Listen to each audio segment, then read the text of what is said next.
Hello everyone, Assalamu alaikum. This is me Nusrat Jahan and welcome back to my channel Rayyan Islam Rodela. তো রোদেলাকে হচ্ছে school থেকে নিয়ে এসেছি, ওর পরীক্ষা ছিল আজকে। আর ও কিন্তু আজকে সুপি নুডলস কিছুই খাবে না, বলতেছে মা আমি সিঙ্গারা খাবো। তো ওর জন্য সিঙ্গারা নিয়ে আসছি। ও দুইটা খাবে, আমি দুইটা খাবো, খেয়ে আবার আমরা ঘুমিয়ে পড়বো। আমাদের ঘুম হয় নাই রাতে।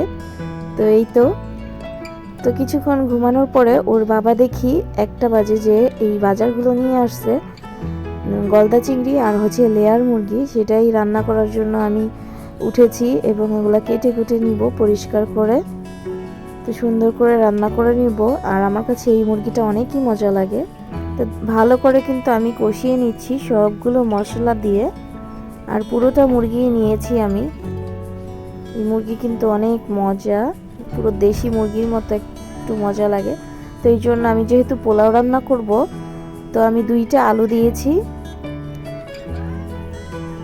তারপরে ভালো মতো নেড়ে চেড়ে আজকে আমি মটরশুঁটি দিয়ে পোলাও রান্না করতেছি। তো কেমন লাগতেছে একটু কমেন্টে জানাবে। আর হচ্ছে আমি ঘুম থেকে উঠেছি, মাত্রই ভয়েসটা দিচ্ছি, এই জন্যই হয়তো বা অন্যরকম লাগতে পারে। তো অনেকক্ষণ কষানোর পরে আমি ঝোলের জন্য পানি দিয়ে দিচ্ছি, আরও একটু সিদ্ধ হবে। এই মুরগিটা সিদ্ধ হতে একটু সময় লাগে। আর আমাদের খেতে খেতে কিন্তু 4টা বেজে গেছিল। তো এই তো অবস্থা। আর এই যে এই ভিতর থেকে কিন্তু ডিমও বের হয়েছে, সেই ডিম আর হচ্ছে কলিজাগুলো আমি ঝোল দিয়ে তারপর দিয়ে দিই, না হলে কিন্তু এগুলা লাড়াচাড়াতে গলে যাবে। তো রান্নাটা করে নিচ্ছি সুন্দর করে ঢেকে।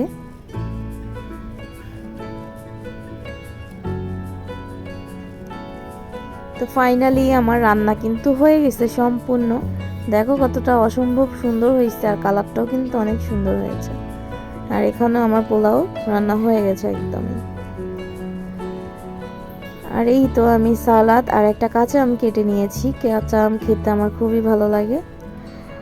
আর এখন আমি চিংড়ি মাছের মালাইকারি রান্না করব। তার জন্য একটা নারকেল আমি ফাটিয়ে নিচ্ছি। এটা কিন্তু আমাদের গাছের নারকেল। আমার মায়ের বাসায় কিন্তু নারকেল গাছ আছে, তো ওইখান থেকে আমার মা দিয়েছে আমাকে। তো একটা আমি ফাটিয়ে নিচ্ছি নারকেলটা। নারকেলে বেশি পরিমাণে পানি হয় না, কিন্তু আমাদের যখন নারকেলগুলো ডাব থাকে অনেক পানি হয়। আর হচ্ছে পানিটা অনেক মিষ্টি হয়, আর বেশ বড় বড় সাইজের হয় কিন্তু।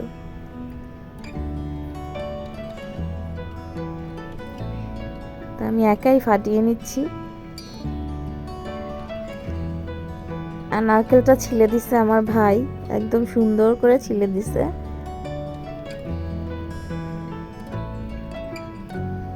দেখো কতটা সুন্দর এবং মোটাও কিন্তু আছে আমাদের গাছের নারকেলগুলো।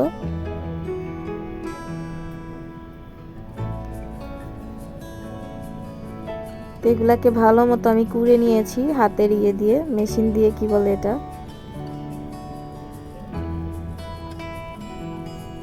তারপর নারকেলটা কিন্তু ব্লেন্ডার করে নিয়েছি এবং দুধটা শুধু নিব, এই জন্য আমি চিংড়ি মাছগুলো নিয়েছি, সবগুলো চিংড়ি মাছই নিয়েছি।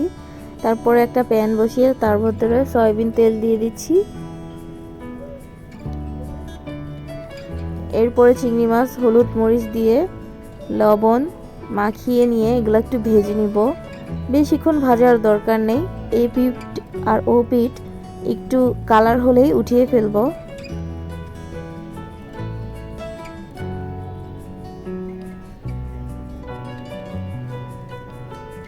আর আপনারা যারা এখনও ভিডিওটা দেখতেছেন, এখনও যারা একটু লাইক দেন নাই, প্লিজ একটা লাইক দিয়ে ভিডিওটা দেখা শুরু করেন।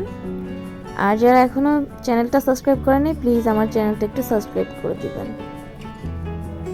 তো তারপরে হচ্ছে মাছগুলো আমি উঠিয়ে পেঁয়াজ কুচি দিয়ে দিয়েছি এবং অর্ধেকটা পেঁয়াজ কুচি আমি ভালো মতো ব্লেন্ড করে নিয়েছি। তো এটা ভাজা হয়ে গেলে আমি সেই ব্লেন্ড করা পেঁয়াজটা দিয়ে দিব।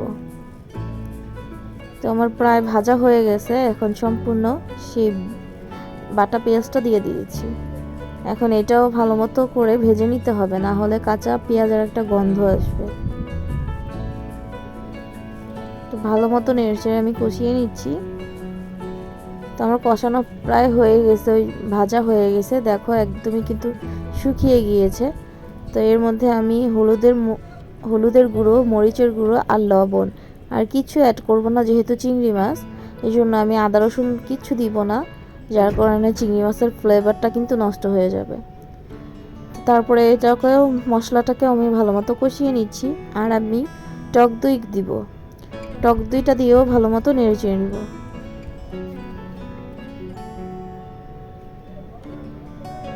সেই ভাজা চিংড়িগুলো দিয়ে দিলাম।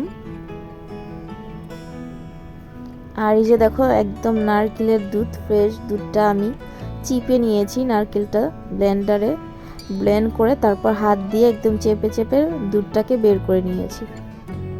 আর কি কোনো কিছুই দেওয়া যাবে না, পানিও অ্যাড করা যাবে না, এই দুধের ভিতরেই কিছু কাঁচামরিচ দিয়ে দিলাম, তারপরে কিন্তু হয়ে যাবে। দেখো একটু শুকিয়ে শুকিয়ে এসেছে এবং আমি এই গ্রেভিটা রাখার জন্য এরকম ঝোলটাই রাখবো। তো হয়ে গেছে একদম প্রায় আমার রান্না। দেখো কতটা লোভনীয় দেখাচ্ছে এবং খেতে কিন্তু অনেক মজা হয়েছে। তোমরা প্লিজ এরকমভাবে একটু ট্রাই করবে রান্না করার জন্য।